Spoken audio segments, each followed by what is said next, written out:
जय हिंद। तो बच्चों, पिछले वीडियोस में हमने पढ़ा था सॉलिड, लिक्विड और गैस के बारे में, और आज हम लोग उसी से रिलेटेड और अन्य डिफरेंसेस को पढ़ेंगे, जैसे कि melting point and boiling point, shape, volume, compressibility, flow, expansion और कॉन्ट्रैक्शन। सबसे पहली बात, मेल्टिंग पॉइंट क्या होता है? तो मेल्टिंग पॉइंट वह टेम्परेचर है जिस टेम्परेचर पे कोई भी सॉलिड लिक्विड में चेंज हो जाता है। यानी मेल्टिंग पॉइंट बोलने का मतलब, melting point is a temperature where solid converts into liquid, and boiling point, इसको हिंदी में क्वथनांक कहते हैं, ऐसे मेल्टिंग पॉइंट को द्रवनांक कहते हैं। तो boiling point is also a temperature. अब बॉइलिंग पॉइंट वैसा टेम्परेचर है जिससे कोई भी लिक्विड जिस टेम्परेचर पे आकर के उबलने लगता है, बॉयल होने लगता है, उस पॉइंट को, उस टेम्परेचर को क्या बोलते हैं? बॉइलिंग पॉइंट बोलते हैं। शेप है तो एक कोई भी सॉलिड है, लिक्विड है, गैस है, तो इसका शेप क्या होता है उसके बारे में डिस्कशन करेंगे। वॉल्यूम है तो उसका वॉल्यूम कैसा रहेगा, डिफिनिट रहेगा, इनडिफिनिट रहेगा, उसके बारे में चर्चा करेंगे, डिस्कस करेंगे। कंप्रेसिबिलिटी, या कंप्रेस होगा या नहीं होगा, संपीड्यता का गुण इसमें पाया जाएगा। कंप्रेसिबिलिटी, संपीड्यता, यानी कि उसको दाब देने पे, दबाव डालने पे वो कंप्रेस होता है या नहीं होता है, इस बात की चर्चा करेंगे। फ्लो, बहता है या नहीं बहता है, बहने की प्रवृत्ति पाई जाती है या नहीं पाई जाती है। उसके बाद है एक्सपेंशन और कॉन्ट्रैक्शन, प्रसारण या संकुचन हो रहा है, फैलता है या सिकुड़ता है कि नहीं, इस बात की चर्चा करेंगे। और इन सब में देखिए, सॉलिड का मेल्टिंग पॉइंट और बॉइलिंग पॉइंट दोनों ही हाई होता है, क्योंकि सॉलिड पहले मेल्ट होगा, उसके बाद में बॉयल होगा। तो सबसे पहली बात, सॉलिड का मेल्टिंग पॉइंट हाई होता है, बॉइलिंग पॉइंट भी हाई होता है, जबकि लिक्विड का मेल्टिंग पॉइंट उस कमरे के ताप से भी कम होता है, रूम टेम्परेचर से कम होता है लिक्विड का मेल्टिंग पॉइंट, क्योंकि वो तो खुद लिक्विड है ही। उसके बाद इसका बॉइलिंग पॉइंट जो होता है वो कमरे के ताप से अधिक होगा, क्योंकि वो खौलना है, उबलना है इसको। लेकिन ये लेस देन सॉलिड, इसका जो भी मेल्टिंग पॉइंट और बॉइलिंग पॉइंट है लेस देन सॉलिड है, बट मोर देन गैस होगा, मोर देन गैस। अब गैस में आता है वेरी लो, एकदम मेल्टिंग पॉइंट और बॉइलिंग पॉइंट जो है वेरी लो टेम्परेचर पे होगा, बहुत कम पे। उसके बाद सॉलिड का शेप, ये मार्कर है, इस मार्कर का शेप बदल सकता है, यहां पे रखे तो, या यहां पे रख दे तो, या यहां पे रख दे, दूसरी जगह यहां पे रख दे तो नहीं बदले। लेकिन लिक्विड का शेप बदल जाता है। जब आप देखते होंगे कि आप एक ग्लास में पानी रखे हुए हैं तो ग्लास के शेप का है, आप बोतल में पानी रखते हैं तो बोतल के शेप का है, आप ड्रम में पानी रखते हैं तो ड्रम के शेप का होता है। यानी कि इसका लिक्विड का जो शेप है वो चेंज होते रहता है, बट सॉलिड का शेप डिफिनिट रहता है, जैसा है वैसा ही रहेगा। गैस में आते हैं तो गैस का शेप जो है इनडेफिनिट होता है, क्योंकि रूम में गैस अगर है तो रूम के आकार का है, अगर एक होल में गैस है तो होल के आकार का रहेगा, बोतल में है तो बोतल के आकार का रहेगा, इसका भी शेप डिफिनिट नहीं होता है, इनडेफिनिट होता है। आगे वॉल्यूम पे चर्चा करते हैं। सॉलिड का वॉल्यूम डिफिनिट होगा, ठीक है, और लिक्विड का वॉल्यूम भी डिफिनिट होगा, लेकिन गैस का वॉल्यूम इनडेफिनिट होता है। अब कैसे, जो बात देखिएगा, अगर हमने एक मार्कर को लिया, यहां रखे, जो जितना इसका वॉल्यूम है, अभी सिलिंड्रिकल शेप है, सिलिंड्रिकल शेप का वॉल्यूम निकालना जानते हैं, तो ये जो वॉल्यूम इसका निकाल रहे हैं यहां भी वही रहेगा, और कहीं दूसरे जगह रखेंगे तो भी वही रहेगा, ये तो चेंज होता ही नहीं इसका शेप, तो वो बदलेगा नहीं। अब आगे बढ़ते हैं। अगर एक ग्लास में हम लिक्विड को रखते हैं, एक ग्लास लिक्विड को रखते हैं, तो उसका वॉल्यूम निकालेंगे ग्लास के आधार पे। अगर उसको हम क्यूबिकल शेप में रख देते हैं तो उसका वॉल्यूम निकालेंगे, तो दोनों का वॉल्यूम सेम ही रहेगा, क्योंकि वो जो है एक्सपैंड नहीं कर रहा है। अगर एक निश्चित टेम्परेचर पे है तो वो एक्सपैंड नहीं कर रहा है अपने शेप को, बस शेप का जो आकार है, आकृति है, वो चेंज कर रहा है, लेकिन ये नहीं कि ज्यादा हो जा रहा है या फिर कम हो जा रहा है।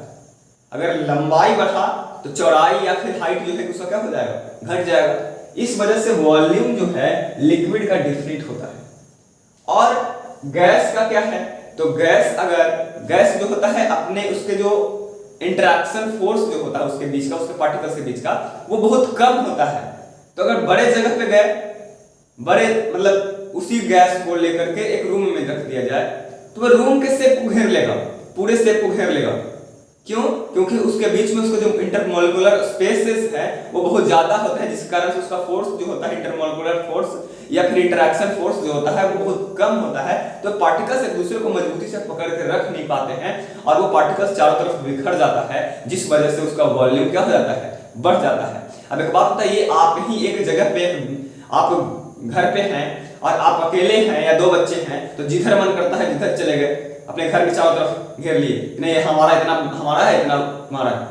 उसके बाद अगर आपके यहाँ 10 एक ही रूम में 10 बच्चा आ जाए तो फिर तो आपको एडजस्ट करना ही पड़ेगा, जा नहीं पाएगा। एक रूम में है तो एक रूम में ही रहेगा, छोटा छोटा शेप में एक दूसरे से सटे हुए। तो इस तरह से गैस का जो वॉल्यूम होता है वो इंडेफिनिट होता है।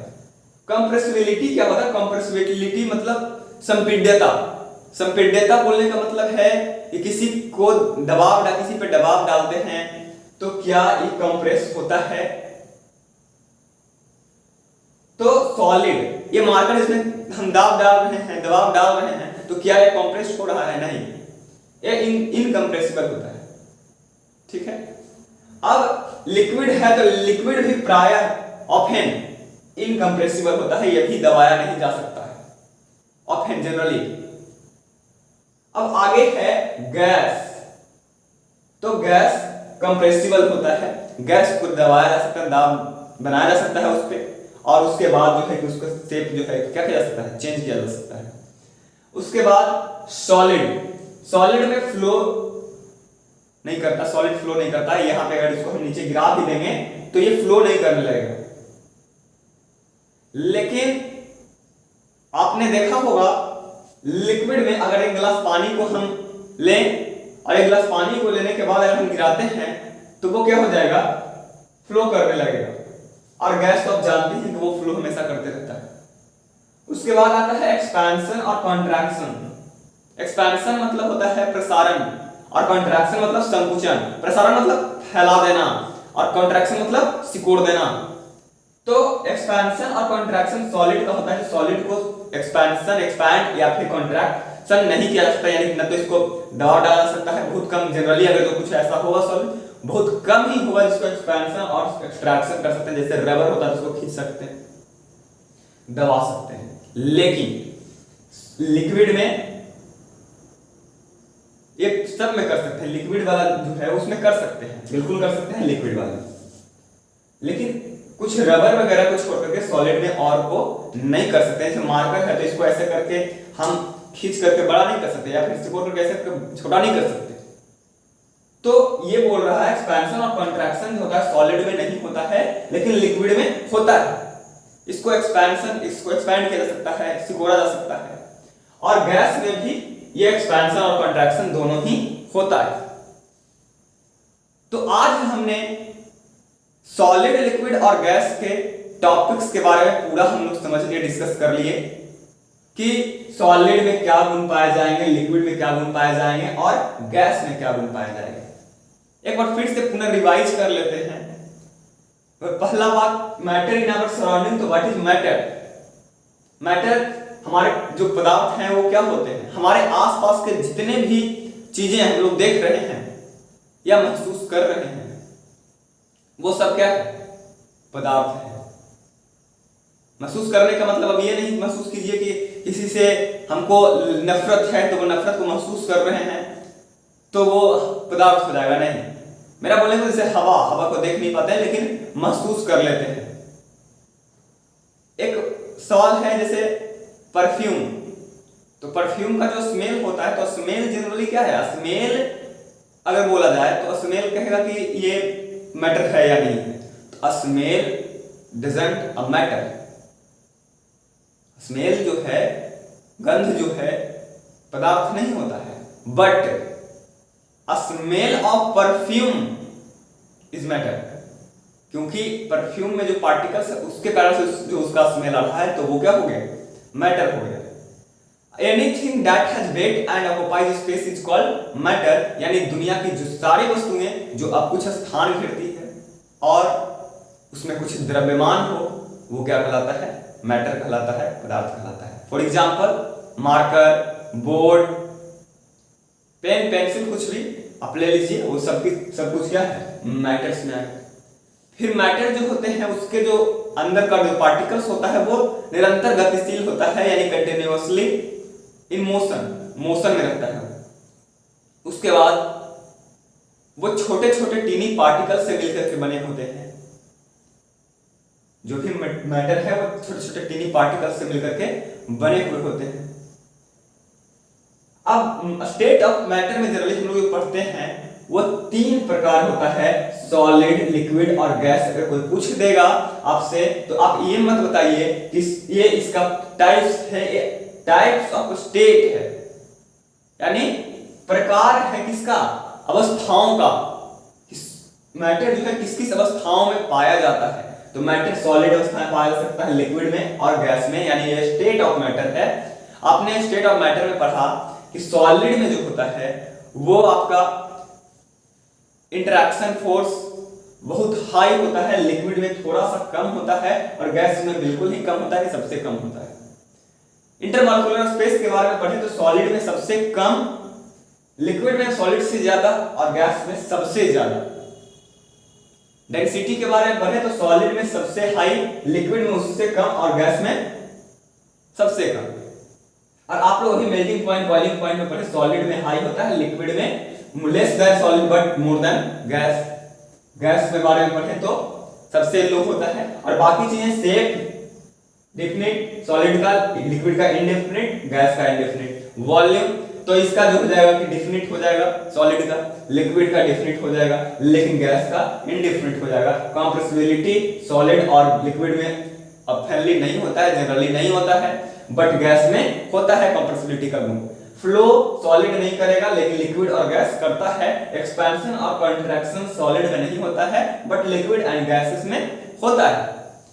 तो इससे आगे वाले वीडियोस में हम लोग इसके आगे चैप्टर में आगे बढ़ेंगे, ठीक है। आज के लिए इतना ही, तब तक बने रहिए freecoaching.com के साथ।